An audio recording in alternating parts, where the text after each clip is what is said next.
দাজ্জাল ভয়ঙ্কর ডেঞ্জারাস একটা ক্যারেক্টার। পৃথিবীর শুরু থেকে শেষ পর্যন্ত এর চেয়ে বড় ফিতনা আসেনি, আসবে না। দাজ্জালের ফিতনা, সে তার এক চোখ থাকবে, আরেক চোখের বন্ধ থাকবে। এখানে লেখা থাকবে কাফারা, কোনোভাবেই তাকে দমানো যাবে না, হত্যা করা যাবে না। আল্লাহ নবী ঈসা আলাইহিস সালাম তাকে হত্যা করবেন। তো যে ব্যক্তি সূরা কাহাফ তেলাওয়াত করবে, সূরা কাহাফের প্রথম 10 আয়াত বিশেষ করে মুখস্থ রাখবে, আল্লাহ তাআলা উসিনা মিন ফিতনাতিদ দাজ্জাল, দাজ্জালের ফিতনা থেকে তাকে বাঁচাবেন। দাজ্জাল আমাদেরকে যে সমস্ত জিনিস দিয়ে ফিতনায় ফেলবে, ওই ফিতনাগুলোর সলিউশন আল্লাহ তাআলা সূরা কাহাফের ভিতরে লিখে দিয়েছেন। দাজ্জাল 4টা জিনিস দিয়ে আমাদেরকে ফিতনায় ফেলবে। ট্রায়াল অফ ফেইথ, এক নম্বর ঈমানের পরীক্ষা সে আমাদেরকে ফেলবে, আমাদের বিশ্বাস নিয়ে ছিনিমিনি খেলবে সে। এটার সলিউশন আছে সূরা কাহাফ, বলবো আস্তে আস্তে। 2 নম্বরে দাজ্জাল আমাদেরকে ফিতনায় ফেলবে দ্য ট্রায়াল অফ ওয়েলথ, সম্পদ দিয়ে সে আমাদেরকে ফিতনায় ফেলবে। 3 নম্বর দ্য ট্রায়াল অফ নলেজ, জ্ঞান দিয়ে সে আমাদেরকে ফিতনায় ফেলবে।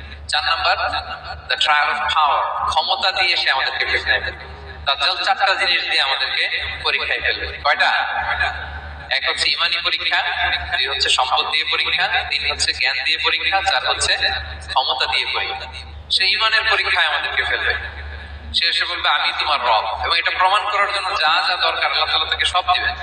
সে বলবে আমি তোমার রব। যদি বিশ্বাস না হয়, তোমার বাবাকে যদি জীবিত করে বিশ্বাস করবে, অনেকে বলবে হ্যাঁ আমার আব্বাকে জীবিত করে দেখান।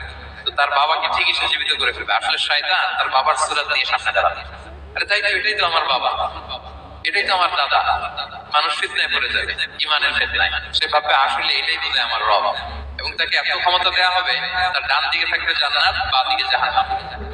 তার কাছে আল্লাহ এটা দিবে, যে তার কথা শুনবে তাকে সে জান্নাতে ঢুকাবে, কিন্তু জান্নাতে ঢুকে সে জাহান্নামের শাস্তি ভোগ করবে। এটা তোর বাইরের মানুষ বুঝবে না, অ্যাপারেন্টলি এটা জান্নাত। আর যে তাকে মানবে না, তাকে সে জাহান্নামে ফেলবে, কিন্তু জাহান্নামে ঢুকলেও সে জান্নাতের নাজ নেয়ামত ভোগ করবে। তাহলে এই যে ইমানের ফিতনায় সে ফেলে দিবে আমাদেরকে। তো ইমান কি করে বাঁচাবো, এটা সলিউশন আমি শোনাবো। 2 নম্বরে সে আমাদেরকে সম্পদ দিয়ে ফিতনায় ফেলবে। যার যা লাগবে সেটাই দিতে পারবে, যা লাগবে। সে যদি আকাশকে বলে আকাশ বৃষ্টি দাও, যাকে তারা মানবে ওই এলাকায় বৃষ্টি হবে, সুজলা সুফলা শস্য শ্যামলা হবে, সে সমস্ত এলাকা ফল মূলে ভর্তি হবে, বরকত আর বরকত। আর যার যে এলাকার লোকেরা, জনপদের লোকেরা তাকে মানবে না, সে বলবে ওখানে বৃষ্টি হবে না, হবেও না, ওখানে খরা, দুর্ভিক্ষ, মাটি ফেটে চলছে, মানুষ না খেয়ে মরবে, মহামারী, দুর্ভিক্ষ দেখা যাবে। তখন বিশ্ববাসী মনে করবে এটাই বোধহয় আমাদের রব। তার মানে সম্পদ দিয়ে ফিতনায় ফেলে দেবে। 3 নম্বর হচ্ছে নলেজ, তার জ্ঞানের কাছে গোটা বিশ্ব হার মানবে। পূর্বের পরের যত জ্ঞান আছে সব আল্লাহ তাকে দিবে। ইলমুল আউয়ালিন ওয়াল আখিরিন, এমন কোন প্রশ্ন নেই যেটা দিয়ে তাকে আটকানো যায়। যাই জিজ্ঞেস করবেন সব জানতা, সব বলে দেয়। ভবিষ্যৎবাণী বলে দিবে, বলবে আগামীকাল ওইখানে অমুক দেশে বোমা বিস্ফোরণ হবে, ওখানে দুর্ভিক্ষ হবে, ভূমিকম্প হবে, সে যা বলবে তাই হবে।